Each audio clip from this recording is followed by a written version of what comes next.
La defensa encomendada por el artículo 8.1 de la Constitución a las Fuerzas Armadas, que tienen justamente esa misión: defender la integridad, la independencia e integridad de España y el orden constitucional. Bueno, por tanto, no podemos hablar de democracia si no hablamos de defensa nacional. Y para acotar el tema y hacerlo más llevadero, hablaremos de, o va a hablar el conferenciante al que presentaré ahora, va a hablar de una parte de la defensa nacional, una parte de la defensa de una parte del territorio de España, de las Islas Canarias, que democracia puede aquí desarrollarse en un medio seguro. El invitado, Emilio Abad Ripoll, es general de brigada de artillería. Es un hombre muy conocido. Su vida militar es un ejemplo, mejor, un modelo de lo que hoy son las Fuerzas Armadas. Profesionales, preparados y dedicados a su labor constitucional. Hay dos elementos del currículum del general Abad que avalan sobradamente el interés por escucharle. Uno se refiere a la perspectiva, o desde la perspectiva, de Canarias, que a su vez la divido en dos partes. Una desde una perspectiva emocional, digamos.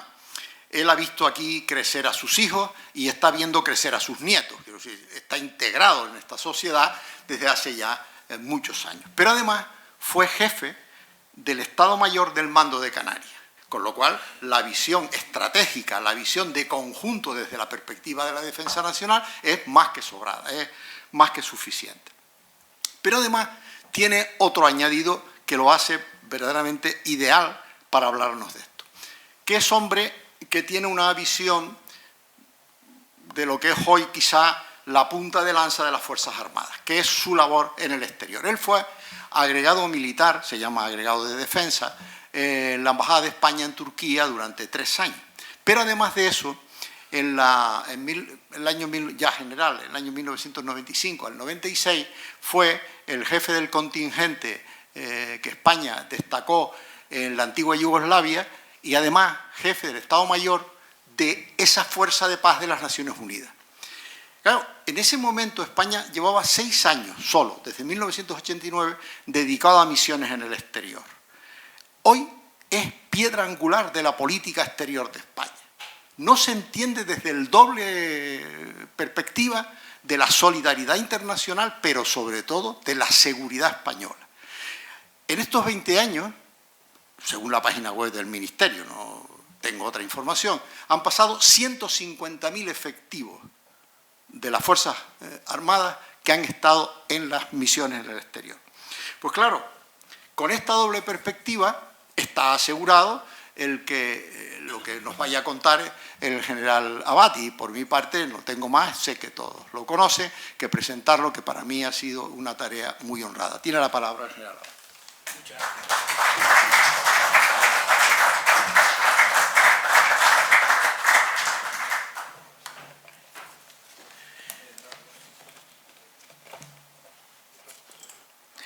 Muy buenas tardes, excelentísimos, ilustrísimos señores, queridos compañeros de la tertulia, amigos del 25 de julio, que parece que tenemos reunión esta tarde, porque hay muchos aquí, más que en las reuniones normales. Y voy a defraudar un poco a don Manuel Álvarez de la Rosa, porque no voy a hablar tanto de defensa como él piensa que voy a hablar. Él es el que tiene la culpa que estoy yo hablando esta tarde aquí. Y lo primero que quiero decir, ahora lo explicaré, es que me siento muy feliz de estar otra vez aquí en este atril, en este histórico salón, que me trae muy buenos recuerdos de un tiempo que estuve aquí haciendo mis pinitos nada más, de investigador y de catalogador de algunas obras. Por ello quiero agradecer a la Económica, a su director, a la Junta de Gobierno, que me hayan dado la oportunidad de participar en este ciclo. Pero extiendo esta gracia especialmente al profesor Álvarez de la Rosa, que fue quien me enroló en el equipo de participantes y me fijó el título de la intervención, ese que ven ahí, Canarias y la geoestrategia. Y yo le dije, Manolo, que hablo yo de Canarias y la geoestrategia. Y dice, tú cuenta lo que estamos haciendo nosotros aquí en mitad del océano. Esa fue la directiva que me dio para hablar de esta tarde. Bueno, pues días después de esto, estaba yo en casa viendo un partido de fútbol con uno de mis nietos y me rechinó esa expresión de los periodistas deportivos de las famosas jugadas de estrategia, que cada rato están con las jugadas de estrategia. Y le dije a mi nieto que no, que eso no es jugada de estrategia. Digo, si tú comparas el partido de fútbol con una campaña militar, eso es como cuando el teniente Pepe toma la cota 120, pero no es una jugada de estrategia, es una jugada táctica. Y le dije que el estratega era el entrenador que es capaz de ganar la Champions o de ganar la Liga de España, y que el otro, si el Messi de turno mete un gol muy bonito con la falta, será un técnico muy bueno o un táctico muy bueno, pero no es un estratega. Y entonces mi nieto, que gracias a Dios empieza a pensar, me dice, entonces abuelo, hay muchas estrategias, porque todo en la vida se puede planear con una estrategia. Digo, claro que hay muchas estrategias. Hay estrategias del turismo, hay estrategias del comercio, hay estrategias de la enseñanza. Dije, hasta para ligar puede haber estrategias.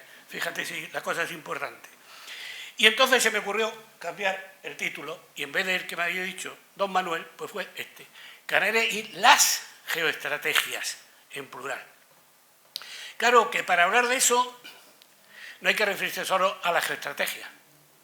Hay que referirse también a otra ciencia que se llama la geopolítica o las geopolíticas, si hablamos todos. Les soy sincero, para preparar esta primera parte de lo que le iba a decir a ustedes que eran estas dos ciencias, empecé a leer sesudos artículos del Instituto Español de Estudios Estratégicos, del Centro Superior de Estudios para la Defensa Nacional, de ensayos de escritores nacionales y extranjeros, y como diría un poeta romántico del 19, me llenaron el alma de angustia y zozobra, porque aquello cada vez me liaba yo más con todas aquellas expresiones y aquellas historias. Y entonces hice lo que hace mi hermano con sus nietos cuando dan la lata, y dice, siéntate y piensa. Y me senté y empecé a pensar a lo sencillo. Y entonces yo llegué a unas conclusiones que pueden ser verdad o no, pero que a mí me satisfacen. ¿Qué es decir? La geopolítica, un país puede tener una geopolítica, pero la geopolítica estudia, refleja la incidencia que la geografía puede tener en esa política. Supongamos un país que tiene otros dos fronterizos. Al norte es un país muy rico, con unas montañas enormes, al sur es un país muy pobre, pero lo separa de él un río de 4 metros de ancho. El dictador del país del centro quiere extender su espacio vital y le gustaría coger el país del norte, que tiene mucha riqueza, muchos campos, muchas minas, pero tiene unas montañas enormes. La geopolítica, la geografía, le impide conseguir ese objetivo político de ocupar el país del norte. Vamos a la historia, que influye mucho en la geografía, y al revés, y pensemos en España, que es lo que tenemos más cerca. Piensen que en 1490, cuando más o menos se estaba acabando la Reconquista y estaba a punto de caer Granada, la reina Isabel quería hacer en el norte de África un antemural que protegiera a España de sucesivos avances árabes, musulmanes, como quieran llamarle. Seguro que ya tenía la geoestrategia, esa era la política, y la estrategia ya tendría, en función de cómo era el norte de África, por dónde tendrían que desembarcar, qué ciudades tendrían que ocupar, hasta qué línea tendrían que alcanzar. Pero de pronto hay un tipo que se llama Cristóbal Colón que descubre unos terrenos por el oeste. Y la geopolítica de la reina deriva a 90 grados del sur al oeste y entonces se fijan en América. Y nacen una nueva línea estratégica. Y estas 7 islas, u 8, que estaban aquí, que bueno, que serían una buena base pesquera para las pesquerías y no mucho más, de pronto se convierten en un eslabón fundamental en la estrategia mundial, porque se convierten en donde engancha el cordón umbilical que une la España de Europa con la España de América. Pues como ven, la geografía influyó poderosamente en la política, el descubrimiento de América.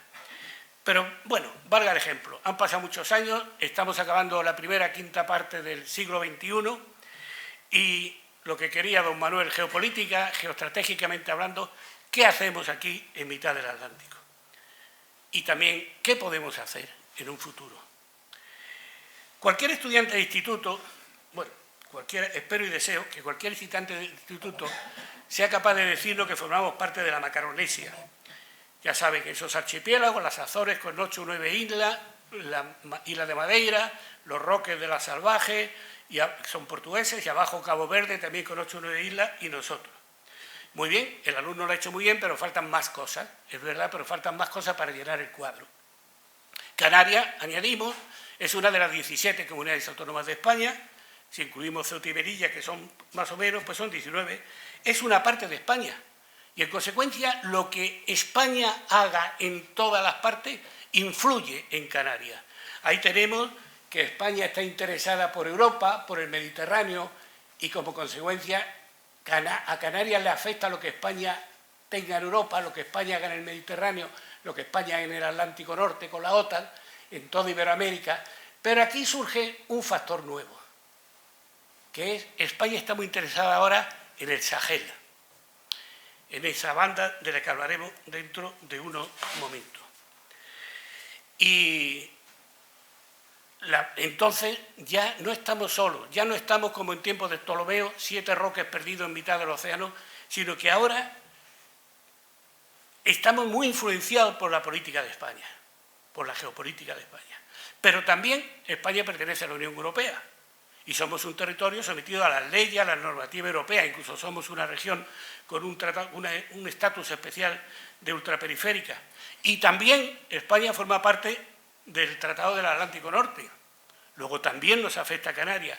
Y también España forma parte del Acuerdo 5+5 de los ribereños del Mediterráneo, los 5 países europeos y los 5 países del norte de África, uno de los cuales es casi vecino nuestro. Y también lo que acabo de decir, nos afecta mucho por España, por ser españoles y por ser canarios, por estar relativamente cerca del Sahel.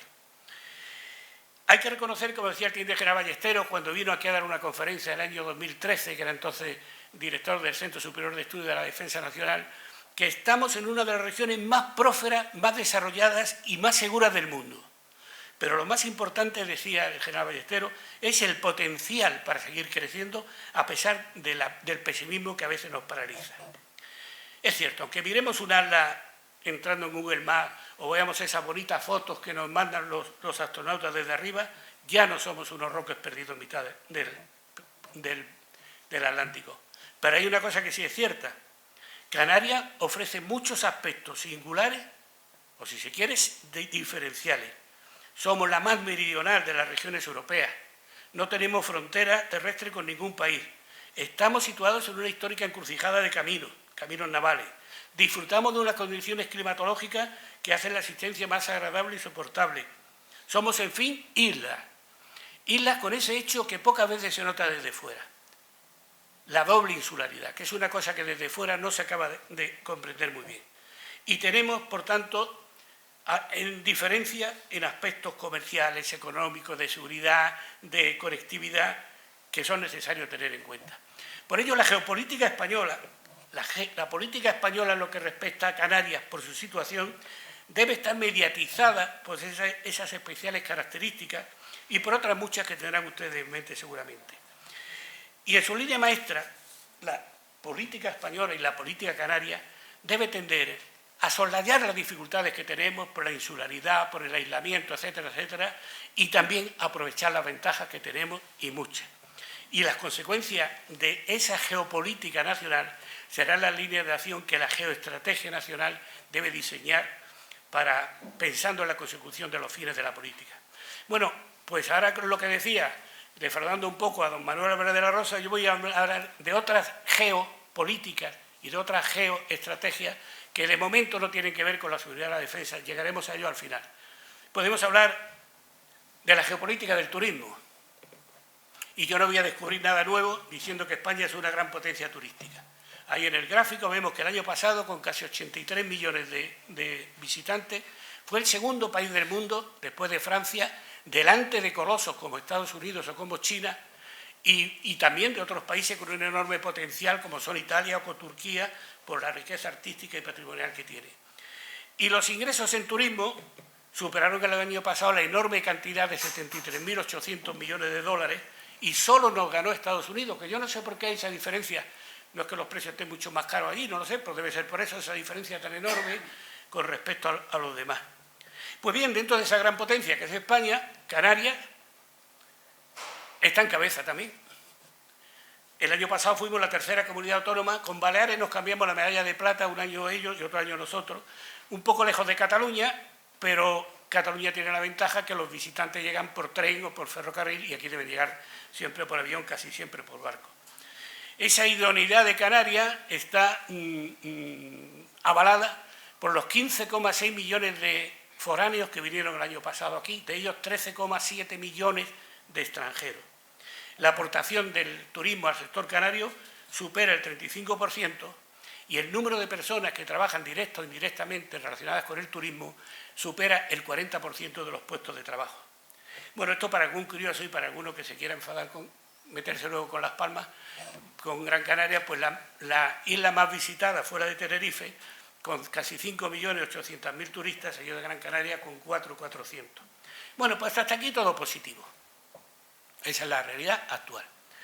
Yo recuerdo que hace unos 21, 22 años, cuando era jefe de Estado Mayor, seguramente don Manuel Hermoso se acuerda, el capitán general era don Vicente Ripoll Valls, y recuerdo que un día charlando con un grupo de políticos, a lo mejor estaba usted porque estábamos en el Mensay, en una recepción o algo así, y el capitán general, el general Ripoll, le dijo a los políticos: haced todo lo posible por no poner todos los huevos en el mismo cesto. Me acuerdo que luego me metí con él porque dijo: debíamos de hacer de Canarias el Silicon Valley de Europa. Dije: mi general, te estás pasando ya con tus ideas de grandeza. Porque poner todos los huevos en la misma cesta, en la cesta del turismo, sería un error, y eso lo saben ustedes, muchos de ustedes que han tenido una responsabilidad enorme, mucho mejor que yo. Existe mucho riesgo latente.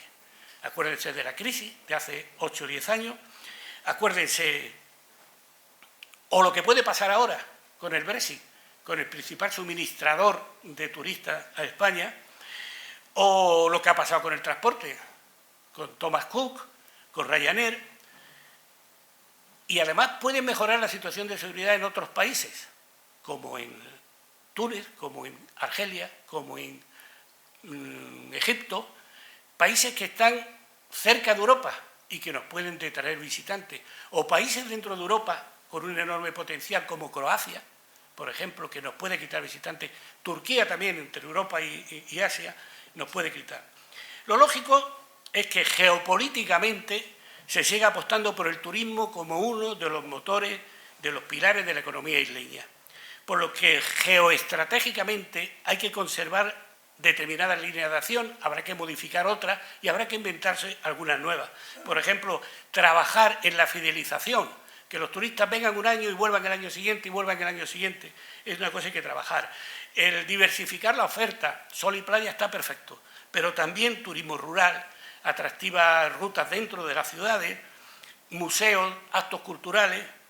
Hay que mantener la alta calidad que ofrecen nuestros restaurantes y nuestros hoteles. Bueno, muchas cosas más que los técnicos, los estrategas del turismo saben. Pero eso sí, compaginando todo lo anterior con un exquisito cuidado del entorno, deteriorando lo mínimo el medio ambiente. En este aspecto, yo no sé, soy un profano, si algún día voy a poner un límite o marcar una raya entre la sostenibilidad y el desarrollo, porque les cuento una anécdota personal. El año pasado vino una hermana de mi mujer con el marido, subimos al Teide, como es clásico, la ruta del Godo, que le llamábamos por aquí, lo subimos al Teide y quedé defraudado. Tal era el gentío que había en las cañadas del Teide que no se podía aparcar el coche, no se podía ir a ningún lado. Y recordé que hace 35 años, cuando era comandante, una mañana que subí con un Land Rover desde Chalna a Boca Tauce y esperábamos al Land Rover de nuestro general que venía por las cañadas, era temprano, sería a las 8 o 7 y media de la mañana, el silencio era tan absoluto que el conductor, un chico catalán, me dijo: "Jo, mi comandante, se escucha el silencio". Sé que llegar a eso es imposible, pero habría que intentar algo, porque si no vamos a echar a perder gran parte de la gallina de los huevos de oro. Y en íntima relación con el turismo, como es lógico, más un territorio como el nuestro, que no se llama más que por avión o por barco, está el transporte. El transporte aéreo de sentido común, llegar a la conclusión de que la disponibilidad de buenas estructuras aeroportuarias debe ser un papel fundamental en el planeamiento de la geoestrategia turística. La verdad es que nuestros aeropuertos presentan y con alto grado de eficacia un importante movimiento de personas y mercancías. Solo unos pequeños detalles. A través de casi 900 rutas aéreas estamos directamente conectados con 156 lugares del mundo. Y los aeropuertos nuestros, ahí tienen el número de pasajeros y el puesto que ocupan entre los aeropuertos españoles. Entre los 13 primeros hay 5 canarios. El total de pasajeros que entraron o salieron por nuestros aeropuertos el año pasado superó los 45 millones de personas, que se dice muy pronto. Bueno, una curiosidad, si extrapolamos, quitamos los turistas y tal, quedamos que también los canarios nos movemos, porque nos movimos unos 14 millones de vuelos, fuimos los canarios el año pasado. Quitando a los políticos que van de aquí a Las Palmas y vuelven el mismo día, pues dejemos en 10 millones de vuelos. En la citada conferencia del general Ballesteros y en algún artículo suyo colgado en Internet, sugería la idoneidad de un hub para Canarias. Un hub, HV, es un centro distribuidor. Decía que Madrid ha aprovechado su situación geográfica como avanzada hacia el Atlántico y que Barajas se ha convertido en un hub para aviones que vienen de Sudamérica, de Centroamérica y del sur de América del Norte para Europa, llegan a Madrid, ahí cambian de avión, es un centro de distribución enorme. Y planteaba el general Ballesteros si no se podía hacer algo similar con Canarias, aprovechando, pues como tiene Londres varios aeropuertos, pues como tiene París varios aeropuertos, Canarias tiene varios aeropuertos para poder hacer ese hub. Bueno, en este planteamiento hay que contar desde luego con las líneas aéreas. Hoy o ayer leía en la prensa que parece que hay buenos contactos en este momento entre el Gobierno de Canarias y determinadas líneas aéreas para soslayar el problema que se ha creado con lo de Ryanair, para que establezcan bases aquí, tengamos bases. Son, como ve, temas que requieren mucho estudio. Hace poco un amigo, periodista, Paco Pomares, sugería en El Día, hace un mes aproximadamente, que por qué no se creaba una compañía canaria de vuelos charter internacionales. Como ven, son muchas ideas, muchas cosas que hay que pensar, pero que es muy importante y que no es un tema baladí. Y ojo, que Casablanca se puede convertir en un hub con su Royal Air Maroc como compañía de bandera y hay que tener cuidado con esa competencia. La situación de Canarias, ahora vamos a hablar un poquito del transporte marítimo, que no les voy a hablar nada. La situación de Canarias avala históricamente la importancia de Canarias en el transporte marítimo. Pero sí voy a presentar unos gráficos que haré unos breves comentarios respecto al volumen de personas y de mercancías que embarcan o desembarcan por nuestros puertos. Como ustedes saben, aquí hay dos tipos de puertos, puertos del Estado y puertos canarios. Pues en pantalla ven ustedes el número de pasajeros, líneas regulares, lo que tiene el color azul y el color ese rojo, morado, no sé qué es, pues es lo que vienen en crucero. Hace algún tiempo, 5 o 6 meses, lo confieso ahora, leyendo un artículo está sentado aquí, del capitán de navío García Rebollo, cuando él era comandante naval, leí que el puerto de los Cristianos y el puerto de San Sebastián de la Gomera tienen un tráfico enorme. Y yo pensé si se habría equivocado mi amigo Luis en aquello. Pero viendo esto, no. Si ven ustedes ahí, el puerto de los Cristianos tiene mucho más tráfico que el puerto de Santa Cruz de Tenerife, de viajeros regulares, y que el puerto de La Luz y de Las Palmas. Lo mismo que ocurre con San Sebastián de la Gomera. No ocurre lo mismo cuando los barcos son de crucero, en la línea roja. Lógicamente, los puertos capitalinos tienen mucha más importancia, empezando por los de Las Palmas y de Santa Cruz de Tenerife, que tienen prácticamente el mismo volumen de pasajeros. Y en cuanto a los puertos que dependen de la comunidad, pues también hay un volumen enorme de pasajeros. El de Playa Blanca, el Lanzarote y el de Corralejo, pues llegan casi al 1.200.000 pasajeros anuales. O sea que son puertos muy importantes. Y a modo de resumen, ese es el total de pasajeros por vía marítima el año 2018. Abajo tienen el total. 13 millones, casi 14 millones de pasajeros por vía marítima. ¿Hay capacidad para más tráfico? ¿La geoestrategia marítima de transporte marítimo se puede permitir más tráfico? Yo creo que sí. No hay más que pasear por la avenida Naga un día normal que no haya cruceros y ve uno el puerto enteramente vacío. O sea que tenemos más capacidad.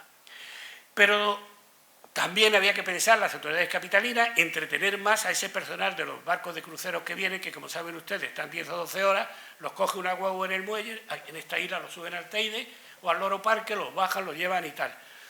Claro que entretener más a eso en la ciudad también va en detrimento de los de otras partes de la isla. Y hay que compaginar una cosa con la otra. También por los puertos, que fueron durante tanto tiempo las puertas de las islas, siguen entrando miles de toneladas de mercancía. Y aquí hay una cosa que me llama la atención. ¿Cómo puede ser, siendo más grande Tenerife que Gran Canaria, que el puerto de La Luz y de Las Palmas reciba prácticamente el doble de tonelaje de mercancía? Pues todos hemos vivido el caso de ir a comprar tóner para la impresora a una tienda y te digan, no, mire usted, lo tenemos que pedir a Las Palmas, la semana que viene lo tiene usted aquí. Tengo la impresión que Las Palmas se está convirtiendo en un hub, en un centro de distribución importantísimo, y hacen muy bien, si lo consiguen, en este tema, y de distribución no solo en las islas, sino también de distribución al cercano continente.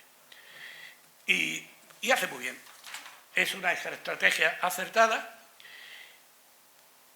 Y aquí hay otra proyectable, que me lo ha dado también el capitán de navío García Rebollo, que es importante. Tenerife es uno de los polos principales del llamado el corredor franco del Atlántico Medio, Panamá-Tenerife.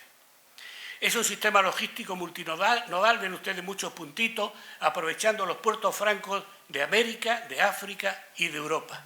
Pero Tenerife juega un papel fundamental porque se aprovecha la conexión Panamá-Tenerife.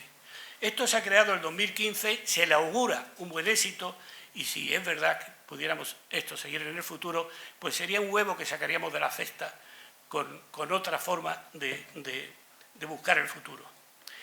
Y estas consideraciones con respecto al transporte nos dan pie para hablar otros factores estratégicos fundamentales para la vida de las islas, el comercio. La balanza comercial de Canarias, miren la parte derecha, de su derecha, en azul las importaciones, en rojo las exportaciones y en blanco la diferencia, la balanza.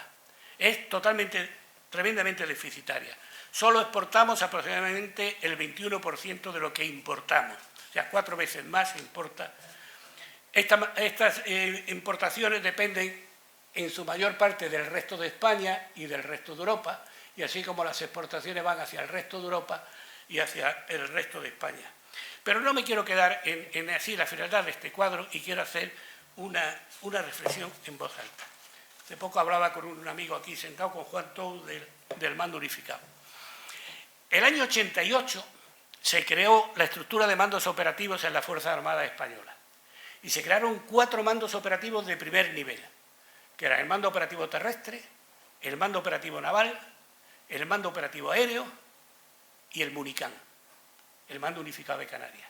Estaba Canarias, los que entonces estaban en aquellos momentos en la administración, recordarán que estaba al máximo nivel en la estructura militar española. Bien, se acordarán ustedes también que hace unos 40, España ingresó a la OTAN en el año 82. Hubo un cambio de gobierno, se celebró un referéndum para ver qué preferíamos los españoles, si seguir en la OTAN o no. Y se aprobó una extraña conclusión, que era que permanecíamos en la OTAN, pero no integrados en su estructura militar. Para mí aquello era una paradoja, no lo entendía bien y encima lo tuve que explicar, y en inglés, en el curso de Estado Mayor en Estados Unidos, con lo cual los pobres americanos pues, se quedaron peor que al principio.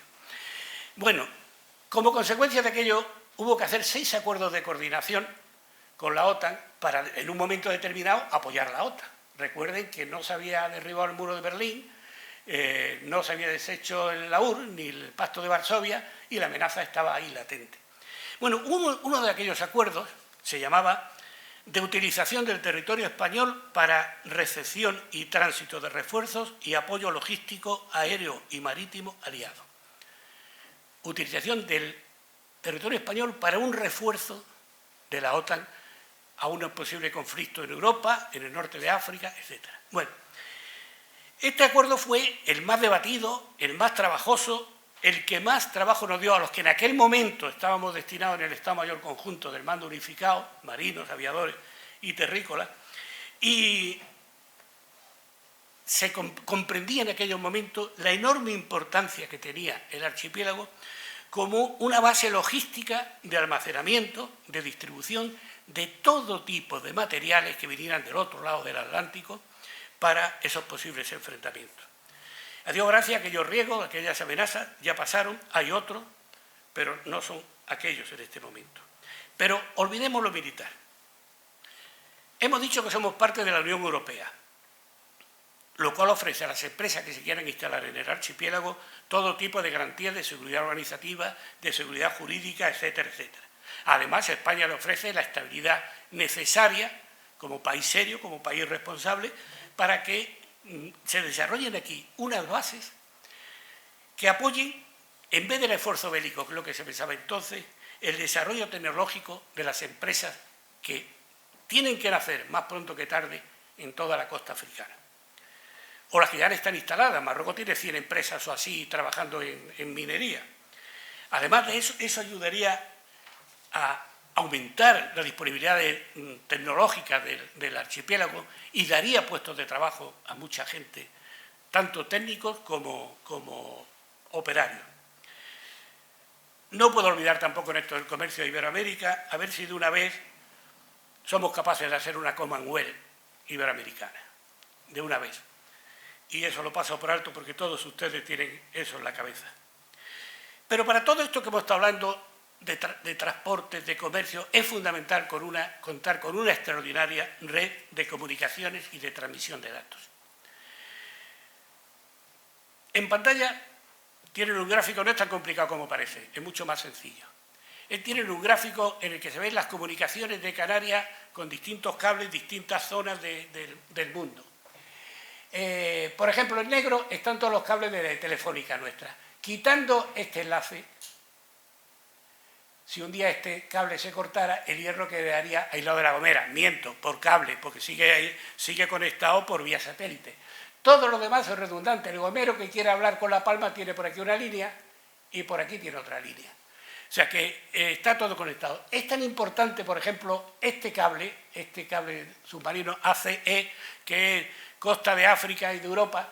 Por ejemplo, este cable que se engancha aquí en el Médano y en Granadilla, podemos conectarnos, estamos conectados con toda Europa y con 22 países africanos. O sea que podemos pensar que estamos en cabeza mundial en este tema de las comunicaciones, que gracias a su posición geográfica, Canarias es un punto geopolítico fundamental en este tema de las comunicaciones. He hablado de las comunicaciones por cable, pero también están las comunicaciones por satélite. Ahí tienen ustedes Maspalomas, el Centro Espacial de Canarias, que depende del Instituto Nacional de Técnica Aeroespacial, en Maspalomas, en San Bartolomé de Tirajana, en Gran Canaria, que tiene una óptima situación geográfica, tanto para adquisición de datos de satélite como para comunicaciones con satélites geoestacionarios, y al mirar al espacio exterior no podemos olvidar tampoco el papel fundamental que juega el archipiélago en la investigación astrofísica. El Instituto Astrofísico de Canarias, la sede está ahí mismo, en el municipio de San Cristóbal, aquí en la isla de Tenerife, y además de albergar las instalaciones, como ustedes saben, es un centro de investigación en el que colaboran nada menos que 19 países. Tiene 2 observatorios importantísimos, bueno, el del Roque de los Muchachos, en el municipio de Garafía, en La Palma, a casi 2.400 metros de altura, que concentra el mayor número de telescopios del hemisferio norte del planeta, y entre los que destaca el Gran Tecán, el Gran Telescopio de Canarias, que dicen que es el mayor del mundo. Y todavía planean levantar otra veintena más de telescopios. Y el otro es el de aquí de Izaña, también casi a 2.400 metros, que se dedica especialmente al estudio del Sol. No hay que decir que los geoestrategas astrofísicos de nuestro país lo están haciendo de maravilla. Están actuando de una forma que han colocado a Canarias en cabeza mundial de este tema y dan a conocer el nombre de Canarias, que ha quedado ya indisolublemente unido a la investigación del firmamento. Lo que hablábamos al principio, hay que aprovechar las ventajas de nuestro cielo, pues esto las están aprovechando, hay que aprovechar las ventajas. Y del insondable firmamento, que diría Espronceda o así, vamos a descender a las tenebrosas profundidades submarinas. Este es un tema que conocí también a través del capitán de navío García Rebollo, que era el que podía haber dado esta charla mejor que yo, y que me dejó sorprendidísimo y que puede ser hablando en callejero, un chollo para España y para Canarias. Hace unos 7 años, España presentó ante la ONU una demanda para que se reconociera nuestra soberanía sobre una faja de aguas atlánticas que va desde los 200 millas a las 350 millas. Esta faja que está en naranja. Este transparente, si lo ven ustedes muy mal o algo, es que lo hizo Luis García Rebollo, no lo he hecho yo. Bien. Tiene una superficie de 296.000 kilómetros cuadrados esto. O sea que es 3/5 partes de la península ibérica, no es un poquito de agua, así. Esa solicitud que hizo España a la ONU se basa en que los fondos marinos de ahí son continuación de los fondos marinos de Canarias. Es el mismo fondo marino. Hay 6 o 7 montañas importantes. Muy bien. Con anterioridad, el año 2011, se había llevado a cabo una campaña de exploración submarina que se llamó Drago 0511, en la que participaron 3 empresas, 3 administraciones españolas: el Instituto Español de Oceanografía, el Instituto Hidrográfico de la Armada y el Instituto Geológico y Minero de España. Principal objetivo: obtener datos para fundamentar esa demanda o esa solicitud ante la ONU, demostrar que eso era parte de los suelos de Canarias. Pero a la vez estuvieron estudiando las posibilidades mineras de los fondos submarinos de la zona, y en un informe que publicó el Instituto Geológico y Minero al año siguiente, el 2012, se recogía que habían encontrado importantes costras de ferromanganeso en varias zonas, varias montañas submarinas, especialmente en una. Por cierto, esas montañas submarinas las llaman las Canarias, las abuelas de Canarias, pues son millones de años anteriores a las islas nuestras. Y el valor de esas costras radica en que son muy ricas en metales raros. Más recientemente, el año pasado, el Instituto Geológico y Minero de España y el Centro Oceanográfico del Reino Unido han efectuado otra exploración en una montaña que se llama Tropic, a 250 millas al suroeste de Hierro. Han encontrado un yacimiento de telurio con un potencial estimado de 2.670 toneladas de ese mineral, que es básico para la construcción de las placas solares. Y grandes cantidades también de otros metales que le llaman estratégicos la Unión Europea, porque son metales con escasas disponibilidades y una gran demanda para la construcción de todos estos aparatos que manejamos, de ordenadores, de teléfonos, etcétera, etcétera. Hay níquel, hay vanadio, hay cobalto. El propio Instituto Geológico y Minero publicó hace un año un artículo en una revista científica inglesa y explicaba que la cantidad de esos metales que pueden obtenerse del yacimiento de esa montaña solo, de Tropic, es un potencial 50.000 veces mayor al actual disponible sobre la Tierra. Y quedan más montañas por explorar, claro, están hablando de una nada más. ¿Cómo está la situación de esa solicitud? No lo sé. Este verano, cuando yo no había ni pensado que me fuera a enrolar el profesor Álvarez de la Rosa para esto, leí un artículo en el que decía que la ONU daría su respuesta a finales de septiembre pasado. Todavía no han dado la respuesta, no sé cómo irá la cosa, pero desde luego es importantísimo. Hay que asegurar, la geopolítica española tiene que ir a por esa zona. Tiene que luchar por esa zona. Ya estoy seguro que la geoestrategia también estará pensando en contactos con otras empresas, porque sería carísimo, creo que es muy caro la extracción de ese mineral, contactos con otras empresas, empresas conjuntas con otros países, etcétera, etcétera. Pero lo importante es que Canarias no puede ni debe dormirse.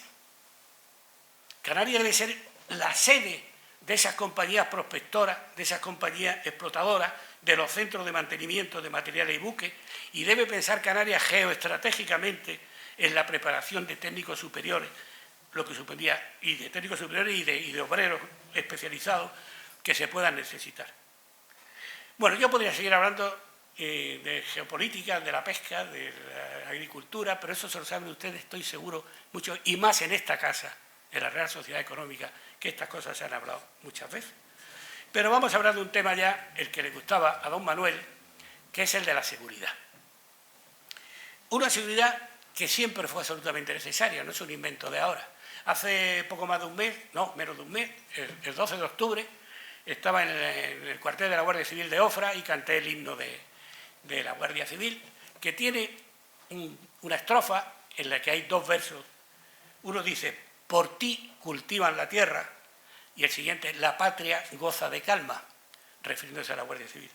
Pues sí, por la seguridad que proporcionaba la Guardia Civil, aquel cuerpo robusto que decía don Benito Pérez Galdós, se podía cultivar la tierra en aquella España campesina de mediados del siglo XIX, y se podía disfrutar de la paz cuando podían los pobres con aquel catastrófico siglo XIX que padecimos y que sufrimos. Hace no mucho tiempo la paz parecía circunscribirse al territorio de un país. Un país con buena frontera, llámenle línea Maginot, aunque luego falle, estaba seguro que estaba completamente a salvo. Hoy las circunstancias han cambiado, todos lo sabemos, la seguridad propia empieza muy fuera de esta frontera. Esta es una declaración de la ministra Cospedal hace un año y pico, 2 meses. Pues esa ha sido la causa de que los cuerpos y fuerzas, las Fuerzas Armadas y los cuerpos y fuerzas de seguridad del Estado estén actuando en escenarios que hace 50 años a lo mejor no sabíamos ni situarlos en el mapa, dónde estaban. El pasado 19 de septiembre, desde aquí mismo, nos habló el teniente general Palacio, nuestro capitán general, con motivo de la conmemoración de los 30 años de participación de la Fuerza Armada Española en operaciones en el exterior, y nos detalló las numerosas misiones que se había intervenido y se está interviniendo. Así llenó esta proyectable suyo, la de operaciones en que ha intervenido. Ahí debajo tiene lo que decía don Manuel hace un rato: 150.000 efectivos, hemos estado ya por ahí, por el mundo. Actualmente hay 15 misiones con un total de 2.930 hombres, porque el Congreso no autoriza más de 3.000 hombres, hombres y mujeres, perdón. Yo digo hombres porque soy viejo y en mis tiempos en la mili más que había hombres, y ahora hay hombres y mujeres y muchas veces no quiero meter la pata. Pues hasta 3.000 efectivos es lo que autoriza el Gobierno, el Congreso y los que están trabajando. Nos habló también el capitán general del alto precio en vidas humanas que había habido que pagar como consecuencia, o para que España sea un lugar más seguro. Los que aquí presentes que estuvieran en la conferencia del teniente general Palacio recordarán que en su palabra hizo especial hincapié, era el motivo de la conferencia, de la participación de las unidades del mando de Canarias en 13 de esas acciones estratégicas. Eso no quiere decir que no hayamos estado en mar, porque ha habido muchos de nosotros que hemos estado individualmente o en grupos pequeños, no la unidad completa, no un batallón o no un buque de la Armada. Hemos estado otros muchos más, pero en 13 han estado unidades canarias, unidades del mando de Canarias trabajando. Estas son las que está ahora mismo España. Las dos de arriba. Esta tercera de la batería de misiles en Turquía, había 12 oficiales y suboficiales del Raka 94, del Raá 94, desde Las Palmas, y ahora ya han vuelto en julio. Esto volvió en julio. Pero aquí ahora mismo tenemos, trabajando en esta misión en Irak y trabajando en esta misión en Mali, y con este número de hombres y mujeres en cada uno de ellos ahora mismo. Y como decía el capitán general, sin que se habernos enterado que se fueron. Y salieron muchas veces a relucir el Sahel y Mali. El jefe de Estado Mayor del Ejército anterior, el general Domínguez Bou, hace unos 4 años, dijo que el Sahel es el enclave que el Ejército de Tierra marca en su cartografía hoy día como la frontera avanzada donde nuestro país dirime su seguridad nacional. ¿Y qué es Sahel? ¿Qué significa Sahel? Sahel es un término árabe que podría traducirse como costa, como orilla, como borde, y es lo que separa el Sáhara, el océano del Sáhara, el océano de tierra del Sáhara, de la parte ya boscosa de África. Un conocido analista del Instituto Español de Estudios Estratégicos, el coronel de artillería Ignacio Fuentes Cobo, que es un experto tremendo en este tema, ha calificado a esta como una región en crisis como consecuencia de varios factores. Los estados que ven ahí ustedes escritos son muy débiles. Empezando, tiene la culpa los procesos de descolonización, buena parte de culpa los procesos de descolonización de África a base de meridianos y paralelos que dejaban etnias cortadas por la mitad o juntaban etnias que habían sido enemigos irreconciliables desde la Edad de Piedra. Son estados que son muy pobres, luego veremos algo de la renta per cápita, están absolutamente subdesarrollados. No pueden proporcionar a sus nacionales los servicios más básicos como sanidad, como educación o como trabajo. Tienen muchos conflictos internos, normalmente el gobierno no controla todo el territorio, en definitiva son lo que se llama estados fallidos. Y además, súmenle un crecimiento demográfico explosivo. ¿A qué lleva eso? A que haya una enorme masa de jóvenes desocupados que tienen 3 salidas en la vida. 4, morirse, la primera. La segunda, entrar en bandas de tráfico ilícito, de drogas, de armas, de personas. Tercera, emigrar. Cuarta, meterse en bandas terroristas, unirse a las redes terroristas. Hemos llegado a ese tremendo peligro contra la seguridad que es el terrorismo yihadista. Podemos preguntarnos si es nueva la presencia en la zona. Nueva no, pero desde el año 2000 se puede empezar a hablar. Hay un grupo, el de Boko Haram, que lo han oído muchas veces, que trabaja principalmente por este lado, y el grupo de Al-Qaeda para el Magreb Islámico, que trabaja en Argelia y por este lado de aquí. Son los 2 grupos más importantes. Hay más grupos. La experiencia, ya les digo que esto lleva casi 20 años funcionando, pero la relativa estabilidad de los países del norte, de Marruecos, de Argelia, de Túnez, de Libia y de Egipto, impedía que esto fuera para arriba. Pero todos sabemos hoy que Libia es un país que está totalmente desorganizado hoy día y se ha convertido en un agujero porque se escapan. Las mafias llevan miles de personas, traficando con miles de personas para sacarlas al Mediterráneo, y las mismas mafias o sus primas hermanas introducen armas para alimentar a los terroristas del Sahel. La aparición del autodenominado Estado Islámico en esta zona, como conocen ustedes, hizo que mucha gente de los terroristas de aquí se fueran hacia Siria. La derrota de Siria ha hecho que ahora estén volviendo. Quieren unirse otra vez a esto para tener un frente continuo, pero los del Al-Qaeda para el Magreb Islámico han formado un grupo nuevo, mucho más cerrado, que se llama, lo voy a leer, Nusrat al-Islam, que significa Frente de Apoyo al Islam y a los musulmanes, que no admite a esos que se fueron a Afganistán en su día o a Siria. ¿Qué respuesta está dando Europa hasta el momento? Pues se ha reaccionado con una creciente militarización de la zona. ¿Por qué militar? Porque hay que buscar seguridad. Hay ese refrán famoso que la espada no resuelve todos los problemas, pero hay problemas que solo se resuelven con la espada. Y ahí la espada tiene que empezar a trabajar para establecer una cierta seguridad. En el Sahel se están desarrollando en la actualidad varias operaciones y misiones, concentrándose especialmente en la zona de Mali. ¿Y por qué Mali? Mali es el más débil.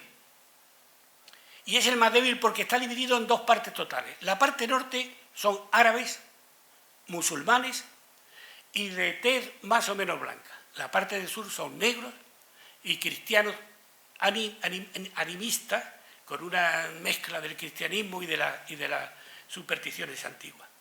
Allí están marchadas hoy, como digo, varias, estas que hay aquí. MINUSMA, que está patronizada por la ONU, se creó en 2013, hay unos 13.000 cascos azules de esos países. Alemania, por ejemplo, que tiene 300. La misión esa se centra en garantizar la seguridad para que se estabilice la zona y protejan a la población civil. Las está atacando mucho la yihad islámica, la Al-Qaeda islámico. Le ha causado más de 200 muertos a esa misión.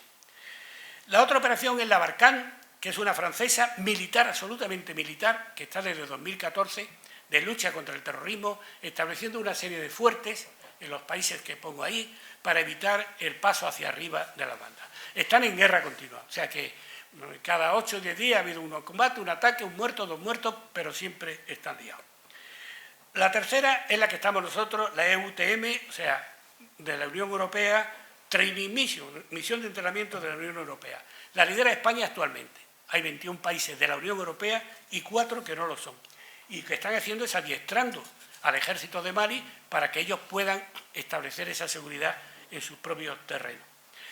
¿Entran en combate? Sí, pero para defender su seguridad, como ha ocurrido ya varias veces con los españoles. Y la cuarta misión es el grupo G5 Sahel, formado por países de la zona, con unos 5.000 efectivos, que es lo mismo, ponen el énfasis en la seguridad de infraestructuras, de regadíos, etcétera, etcétera, y añaden adaptación al cambio climático. Bien, no se van a hacer adaptándose al cambio climático. Creo que todos estaremos de acuerdo, aquí yo soy militar, pero todos estaremos de acuerdo, que la militarización no puede ser el único camino para resolver ese problema. Pero también en que las perspectivas no son halagüeñas. Se habla de este tema y dice, hay que educar a la gente allí. Bien, ¿cuánto tiempo lleva educar a un negrito desde que tenga 5 años hasta que pueda ser ingeniero? Por lo que han tardado los catalanes en educar 2 generaciones juntas en el odio a España, por ejemplo, pues 40 años, 20 años de una generación. Otros te dicen, hay que desarrollar económicamente, pero ellos no tienen nada. Allí hay que plantar una empresa y llevar una industria. ¿Qué empresa se arriesga a instalarse allí en un territorio tan volátil como aquel y tan peligroso como aquel? Francia lo ha intentado y está fracasando. Otros dicen que el desarrollo de países más al sur podía apoyar aquello, pero bueno, como ven, el problema es grave, es muy serio. Y nosotros somos, hablando en términos mundiales o geográficamente mundiales, casi frontera con el Sahel. Cuando digo nosotros no me refiero solo a España, como decía el general Domínguez Buch, sino también muy especialmente a Canarias. Canarias puede sufrir la consecuencia de la situación en el Sahel por varias vías. La posible entrada por las islas, y quien dice que no, asentamiento aquí de elementos yihadistas. La utilización de Canarias por poderosas mafias de venta de droga o de tráfico de personas. La inmigración irregular, que es otro problema gravísimo que viene. El año pasado, por ejemplo, aquí vinieron 1.500 subsaharianos a Canarias, más del 370% más que el año anterior. Y nosotros no estamos precisamente para absorber mucha gente en la situación que nos encontramos de paro. Está claro, yo no sé si ustedes han pensado en esto alguna vez, seguro que más de uno ha pensado en esto. Exceptuando las 2 Coreas, no hay 2 fronteras en el mundo con más diferencia en la relación de renta per cápita que la de España y Marruecos, o que la de Canarias y el Sahel. Ni siquiera la controvertida México-Estados Unidos. Por ejemplo, en mi pueblo, en Melilla, la relación con Marruecos es de casi 10. La renta de los 30.000, los 31.000 dólares de España comparado con Marruecos es de casi 10. La de Estados Unidos con México es de casi 6. Si comparamos todavía la nuestra, Marruecos está mucho mejor que esos países. Si comparamos Canarias con estos países que hemos estado ahí viendo hace un momento, de Sudán, Níger, Mali, Chad, fíjense, 225 dólares al año, 31.910 dólares al año. Somos una fuente de atracción. El señor, porque tienen televisión y están viendo la televisión, y están viendo a su negrito allí lleno de mocos y muriéndose, y está viendo al niño español tirando el Danone que no lo quiere. Y somos una fuente de atracción impresionante. Yo este tema lo veo grave y puede que mis palabras, al hablar del Sahel, le hayan dejado a ustedes un pozo pesimista, pero lo que quiero ser realmente es realista, no pesimista. La verdad es que tienen un duro trabajo por delante nuestros gobernantes en resolver este problema. Un problema que presenta una sombra de incertidumbre sobre un futuro que, si en esas circunstancias, pese a lo que ocurre en el mundo, vaya a haber otra crisis o no, se ofrecía para España, para Canarias, pues optimista, desde los puntos de vista del turismo, del comercio, del social, apoyándose esos factores estratégicos en nuestra privilegiada situación. Se necesitan estrategias a medio y largo plazo. Como bien dice el refrán castellano, más vale prevenir que curar. Pero para diseñar esa estrategia es también muy importante contar con buenísimas fuentes de información y con buenísimos centros de inteligencia que digieran esa información y piensen lo que puede ocurrir mañana para preparar la réplica. Y sobre todo es primordial, hablamos de lo público, que las personas en las que depositamos nuestra confianza, los servidores públicos, los políticos en primer lugar, estén dotadas de esas 3 cualidades con las que terminaba don Manuel Álvarez de la Rosa la semana pasada en su intervención. Yo las pongo en otro orden, pero tanto monta. Tienen que tener ciencia, saber, conocimiento, formación. No basta llegar a un alto grado por haber empezado pegando carteles el día antes de las elecciones por la calle. El político, el servidor público, tiene que estar formado. Segundo, que tiene que tener arte, porque no todo el mundo aplica la ciencia de la misma manera, ni sabe aplicarla. Lo que los andaluces le llaman gracia o ángel, hay que tenerlo también el servidor público. Y tienen que tener amor. Amor al oficio, amor al pueblo al que sirven, a la nación a la que sirven. Y yo, mi querido don Manuel, cuando íbamos la otra tarde hablando por la laguna, yo cojeando, apoyado en ti, nos salió a reducir un cuarto factor, el esfuerzo. El esfuerzo. Sin esfuerzo no se puede hacer nada. Un esfuerzo que no tiene que ver con la rutina, ni el acostumbrarse a los saludos de excelencia, ni a la poltrona. Hay que trabajar. Y eso es lo que le pido a todos nuestros servidores públicos. Para terminar, ya acabo, les ruego que se unan a mí para rendir un homenaje, un pequeño homenaje, a una persona que no tiene ni la menor idea de que se lo vamos a hacer. De que no sabe que aquí estamos reunidos un grupo de personas y que vamos a pensar en él durante menos de un minuto. Pues vaya este pequeño homenaje a esos soldaditos nuestros.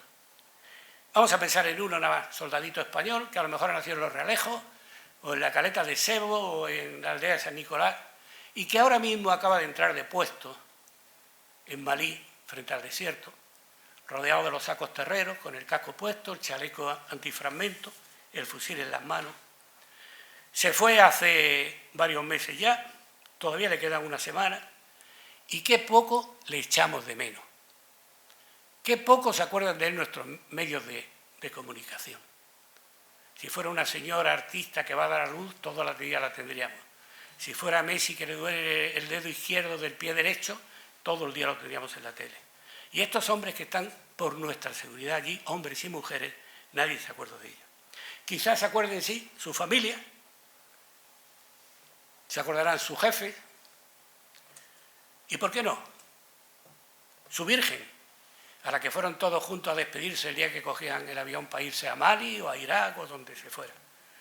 Sus instructores se lo han dicho muchas veces durante los meses de preparación de la operación. Están allí protegiendo a España, están allí protegiendo a Canarias, están produciendo esa seguridad que es tan necesaria para que todo en nuestra tierra produzca. A esta hora, mientras él o ella vigila el desierto, aquí estamos reunidos un grupo de personas tranquilamente, seguros. Otras muchas están sirviendo o ayudando a los que han venido de fuera que la estancia sea más agradable. Otras están tomando un café. Otras están trabajando en los medios aéreos o en los medios marítimos. Otros están pegados los ojos a los telescopios porque ya se ven las estrellas esta noche. Todos, y muchos más que no cito que ustedes tienen en la mente, podemos hacer esto, podemos hacer aquello, porque esos soldaditos nos están regalando la seguridad. Sabemos, y ellos lo saben, que cada uno de ellos no es más que un humilde peón en ese tablero enorme de la geoestrategia mundial. Pero los que juegan al ajedrez saben que algunas veces con los peones también se ganan las partidas.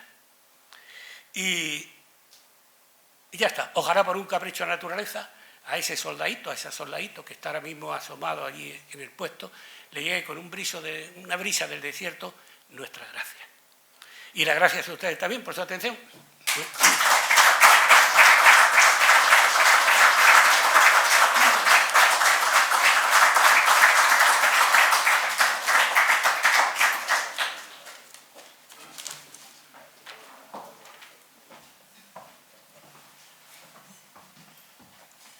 Como es habitual, se abre un coloquio que, siguiendo la inveterada costumbre de esta casa, a las 8:20 se termina, ¿eh? Así que los límites están ya puestos. El número de preguntas, las que salga. Procuren ser breves en su intervención y claros en la pregunta. Y hay veces que hay tendencia, en vez de preguntar, dar otra conferencia. No, solo pregunta. Tienen la palabra.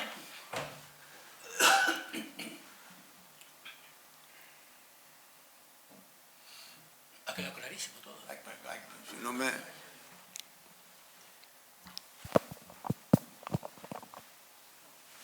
Gracias. Bueno, yo creo que esta conferencia debería darse en todas las universidades canarias, y lo digo muy en serio, es decir, tendría que ser un motivo de reunión en los alumnos porque les iba a enseñar muchísimas cosas. A mí me gustaría, Emilio, que nos contaras un poco brevemente aquella experiencia que tuviste, la que tú quieras, la que nos quieras transmitir, porque creo que es... Yo tengo la fortuna de haberte escuchado a ti en varias ocasiones, pero la experiencia que tú quieras contarnos de tu estancia como general de todas las fuerzas de la ONU allá en Serbia, en aquella terrible guerra. La que más me gusta, porque además como no es personal, pues sale mejor.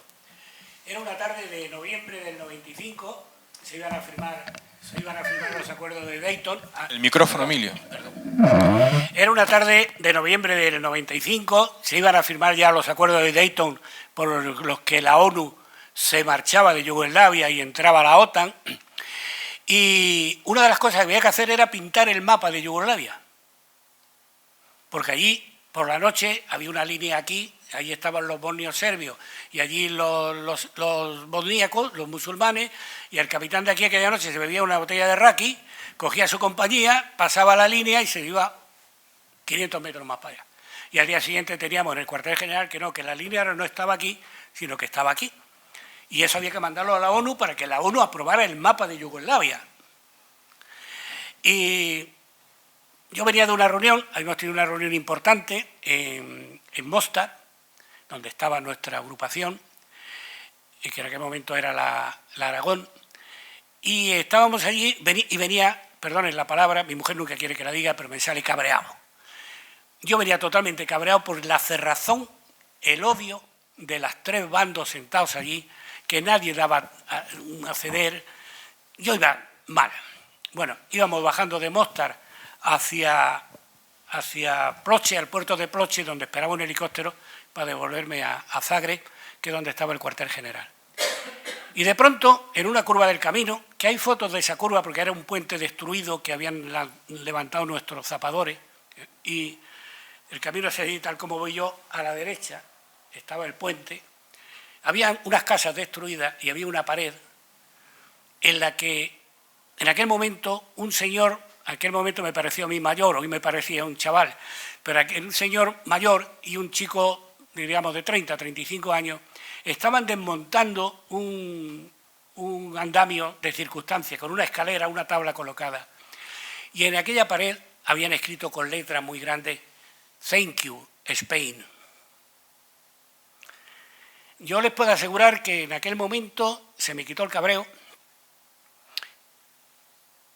me sentí lleno de orgullo por ser español y le dije al comandante que venía conmigo, hoy segundo jefe del ejército, el entonces comandante Martín Bernardi, hoy teniente general Martín Bernardi, me dice, mi general, ¿sacamos una foto? Digo, sí, digo, ¿pero llevas máquina? Dice, no, digo, pues entonces vamos a sacar la foto. Y seguimos. Y en aquel momento me di cuenta que el sacrificio que estábamos haciendo, los 15 muertos que llevaban las agrupaciones españolas en Canarias, en Bosnia, servía de algo. Servía que la gente reconociera lo que hacía España. Les puedo asegurar, bueno, de esto podíamos estar hablando hasta mañana al caer la tarde. Les puedo asegurar que no hubo un ejército en Bosnia tan respetado y tan querido como el español. En Yugoslavia ha quedado un solo monumento después de aquella guerra, que es el monumento al soldado español en Medjugorje. En Yugoslavia queda una sola plaza, que tuve el honor de inaugurar, la Plaza de España de Mostar, como recuerdo, y estábamos 39 países, militares de 39 países allí, y el único recuerdo que ha quedado ha sido el de España.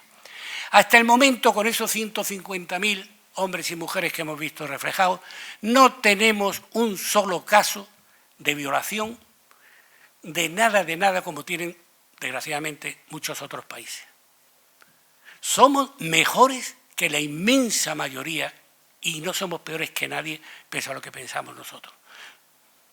¿Y eso, tú quieres que te cuente más cosas? No, porque estos señores se tienen que ir a dormir. Bueno, solo una cosa, deberías decir que has sido el general, no sé si el general español que ha tenido bajo su mando a soldados de más países del mundo. No, eso fue en aquel momento. En aquel momento, sí. Luego no, luego había habido otro cantidad más. Yo cuando me quedé de jefe de las fuerzas de ONU residuales, cuando se firmó Dayton, me quedé con 11.750 hombres, en ese caso eran hombres, solo no había mujeres, había 2 batallones mecanizados rusos, belgas, 2 rusos, 2 batallones mecanizados rusos, 2 batallones mecanizados belgas, un batallón de zapadores checo, un batallón de zapadores indonesio, un grupo de sanidad checo, un grupo de sanidad indonesio, logística de Bielorrusia, helicópteros de Francia y no sé qué más. 11.000, pero luego ha habido otros que han mandado mucho, mucho más. ¿Alguna pregunta más? Bueno, puede... Don Fernando. Fernando.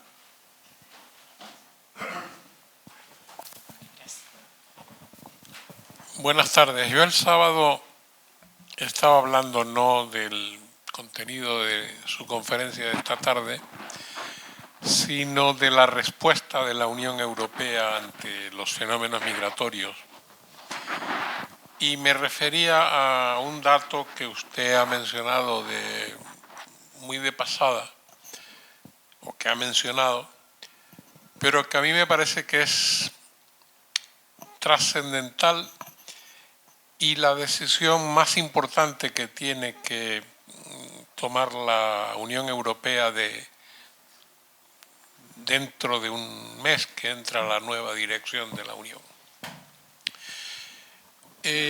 Usted ha dicho que la solución a los problemas de la franja del Sahel no es militar, pero el primer paso que hay que dar, en mi opinión, para tratar de evitar la llegada de inmigrantes ilegales es dar la batalla militar a los traficantes de migrantes que están actuando al sur de Libia y a través de Libia. Mientras no demos esa batalla y la ganemos, seguiremos teniendo un agujero al que usted hacía referencia. ¿Cuál es su opinión al respecto? Totalmente de acuerdo con usted, totalmente de acuerdo. Lo primero es implantar la seguridad, y la seguridad pasa por quitar de en medio a todas esas partidas de indeseables, sobre todo esas mafias de Libia que cruzan Libia, que ese es un peligro enorme para Europa, pero lo primero hay que ir a por esos tíos, son a por los que hay que ir. Tiene que aplicarse lo que están haciendo los franceses, tipos que ven de esto, a por ellos, ahí en el Sahel. O sea, estoy totalmente de acuerdo con usted, don Fernando. Les quería decir que cuando has dicho algo a alguien de esto, de la importancia de los españoles, estando en Turquía de agregado vinieron los reyes y una noche nos quedamos en la embajada, 4 o 5 de la embajada, el embajador, que era el marqués de Villaciero, y era don Alberto Solana, era el ministro de Asuntos Exteriores, don Javier Solana. Y el ministro Solana le dijo al embajador, hay que reconocer que ahora mismo, lo que has dicho tú al empezar, la mejor política exterior española la están haciendo los militares en Yugoslavia. Fue lo que dijo don Javier aquella noche. Eso me parece que es así, pero también hay que rendir un homenaje al estratega que estuvo muy claro que la política exterior española pasaba por la participación en unidades militares, y es Felipe González, en 1989. Hasta aquel momento el panorama internacional de España era bastante pobre. Estábamos en las Naciones Unidas desde 1955, pero éramos unos apestados. Ya habíamos entrado en la OTAN y ya habíamos entrado también en la Unión Europea. Entonces, se estaba modernizando las Fuerzas Armadas, que era la clave. O se modernizaban las Fuerzas Armadas, o ¿para qué salíamos? ¿Con qué salíamos? Con un Mauser, ¿no? O salíamos modernizados o no salíamos. Y eso es un poco desconocido. Desde los años 50, especialmente la Armada, empezó a hacer entrenamiento con los norteamericanos y a traer barcos. Claro, eso era otra cosa, sí. Y luego, en el Ejército de Tierra, pues aquí hay otro que también estuvo en el grupo de misiles, para ahí está Juan Toud. En el año 65 fuimos un grupo entero, es decir, un batallón, pero de artilleros, 300 y pico personas, hombres también, entonces todavía no había mujeres. Fuimos a Estados Unidos, unos estuvieron 18 meses, otros, los tácticos, estuvimos 7 meses, y los sargentos y cabos primeros estuvieron 4 meses y pico, y nos trajimos el grupo de misiles, que fue la primera punta de lanza metida dentro del ejército de una modernización absoluta, porque pasábamos de tener los cañones antiaéreos del 8,8, muy buenos, pero de la Guerra Mundial, a tener el que en el momento era el arma más valiosa de la defensa aérea americana. Y por ahí siguió. Luego ya los aviadores también salían, adquisición de aparatos y tal, pero ya por ahí empezamos. Cuando las Fuerzas Armadas Españolas aprendieron inglés, empezaron a modernizarse. Algunos todavía no lo hemos aprendido bien. ¿Alguna pregunta más?